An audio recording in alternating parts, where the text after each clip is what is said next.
nínú ìròyìn wa lálẹ́ òní. Ìjọba àpapọ̀ ti gba àbájáde ìròyìn lórí ìyọkúrò owó èlé orí epo rọ̀bì bí ó ti gbé ìgbésẹ̀ láti mú ìtura bá àwọn aráàlú. Ó lé ní 150 ọmọ bíbí ìpínlẹ̀ Ògùn tí wọ́n jẹ àǹfààní ètò ìrólágbára àjọ NACA. Ẹ̀kálẹ́ àkọ́rọ̀ ajé òní ẹ̀kúnrẹ́rẹ́ ìròyìn la máa fún yín láti iléeṣẹ́ tẹlifíṣàn ìjọba àpapọ̀ tó fìdí kalẹ̀ sílùú Ìjẹ̀bú Òde. Bùnmi òní ní orúkọ tèmi ẹ̀wọ̀n kan fìlé láti gbádùn ìròyìn náà dọ́ba. Gẹ́gẹ́ bí ara ìgbájúmọ̀ rẹ̀ láti rí i dájú wípé orílẹ̀-èdè Nàìjíríà bọ́ lọ́wọ́ àrùn gbajúmọ̀ HIV àti AIDS, àjọ tó wà fún ìṣèkápá àrùn náà ṣe àgbékalẹ̀ ètò ìkọ́ni àti ìrólágbára fún àwọn ènìyàn ìpínlẹ̀ Ògùn láti pèsè ìrólágbára fún àwọn ọ̀dọ́, obìnrin, àgbà obìnrin àti àwọn tó kù díẹ̀ káàtó fún láwùjọ. Akọ̀ròyìn wa Bùnmi òní jábọ̀ wípé ìgbèrò náà jẹ́ láti ṣe ìtìlẹ́yìn fún 150 ènìyàn nípínlẹ̀ Ògùn. Àjọ tó ń rí sí ààbò lójú pópó ti gba àwọn awakọ̀ àti àwọn mìíràn tí wọ́n lo ojú òpópónà Ọ̀tà Àtàn sí Ìdíròkò lámọ̀ràn láti máa ṣọ́ra kí wọ́n sì bọ̀wọ̀ fún àwọn òfin àti ìlànà ìrìnnà lójú pópó.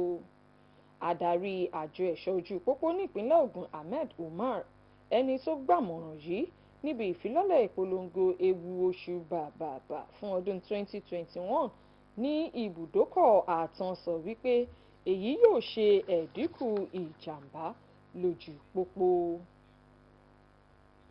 Ìjọba àpapọ̀ ti sọ wípé òun ti ń ṣiṣẹ́ lórí owó ìrànwọ́ fún àwọn ọmọ orílẹ̀-èdè yìí láti lè ṣe ìtura fún ipa ìyọkúrò owó èlé orí epo rọ̀bì èyí tó ṣeé ṣe kó wá sí ìmúṣẹ ní ìdá àkọ́kọ́ ọdún 2022.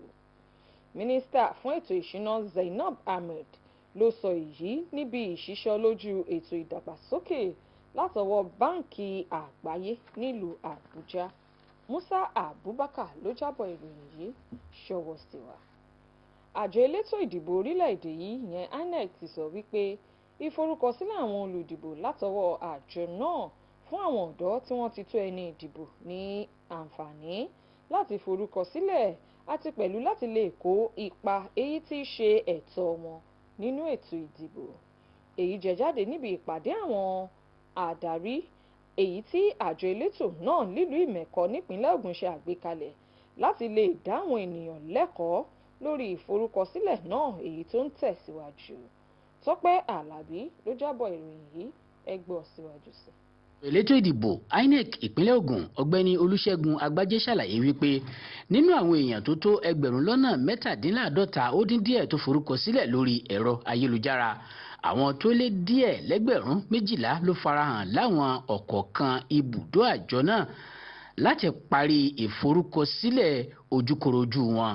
Èyí ló ní ó fi hàn bí òǹkà wọn tó ń forúkọ sílẹ̀ nípínlẹ̀ Ògùn ṣe kéré jọjọ lábala àkọ́kọ́ ètò ìforúkọsílẹ̀ náà láti jẹ́ kí ìyàtọ̀ wà àti jíjẹ́ kí ìpolongo ọ̀hún tẹ̀síwájú ló bí ìpàdé àwọn tọ́rọ̀ kàn yìí tájọ náà níjọba ìbílẹ̀ Ìmẹ̀kọ Àfọ̀n gbé kalẹ̀ láti la ará ìlú lọ́yẹ̀ lórí pàtàkì káwọn tó tó bòódì forúkọ sílẹ̀ láì jáfara.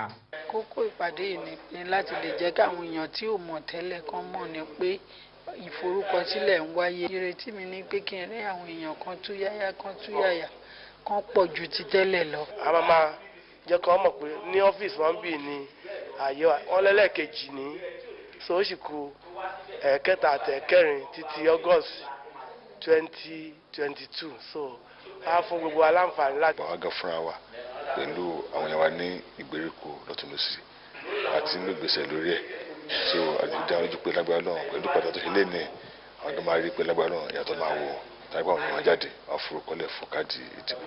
Ó dáa bí wọ́n ṣe ń ṣe registration yìí ṣùgbọ́n kí wọ́n jẹ́ kí registration yìí lọ sí ọ̀dọ̀ àwọn èèyàn wa pàápàá jùlọ àwọn tó wá láti ọ̀nà oko tọ́nà èjì tó ń lọ bí ibùsọ̀ 50. Àjọ elétò ìdìbò níjọba ìbílẹ̀ Ìmẹ̀kọ Àfọ̀n kò ṣàìké sáwọn tí ò tí ì gba káàdì ìdìbò alálòpẹ́ wọn ìyẹn PVCs láti ṣe bẹ́ẹ̀ látàrí bí káàdì náà tó dín díẹ̀ lẹ́gbẹ̀rún 11 wà níkàáwọ́ rẹ̀ táwọn èèyàn ò tí ì gbà. ìpàdé àwọn tọ́rọ̀ kàn yìí ni láti jẹ́ kí àwọn ará ìlú pàápàá àwọn tó ti tó bòódì kí wọ́n rí wípé wọ́n forúkọ wọn sílẹ̀ gẹ́gẹ́ bí ètò náà ṣe ń lọ. Láti Ìmẹ̀kọ, Tọ́pẹ́ Àlàbí ló ń jábọ̀ ìròyìn fún iléeṣẹ́ NTA. Jù báyìí lọ nínú ìròyìn wa fún ti àṣálẹ́ òní, àmọ́ kí n tó máa lọ ẹ̀gbọ́n àwọn kókó tí a mẹ́nubà lẹ́ẹ̀kan sí. Ìjọba àpapọ̀ ti gba àbájáde ìròyìn lórí ìyọkúrò owó èlé orí epo rọ̀bì bí ó ti gbé ìgbésẹ̀ láti mú ìtura bá àwọn ọmọ orílẹ̀-èdè yìí. Ó lé ní 150 ọmọ bíbí ìpínlẹ̀ Ògùn tí wọ́n jẹ àǹfààní ètò ìrólágbára àjọ NACA ní ìpínlẹ̀ Ògùn. Tó a ò ní rí jù báyìí lọ, ó dàárọ̀, oorun ayọ̀ la ó sùn.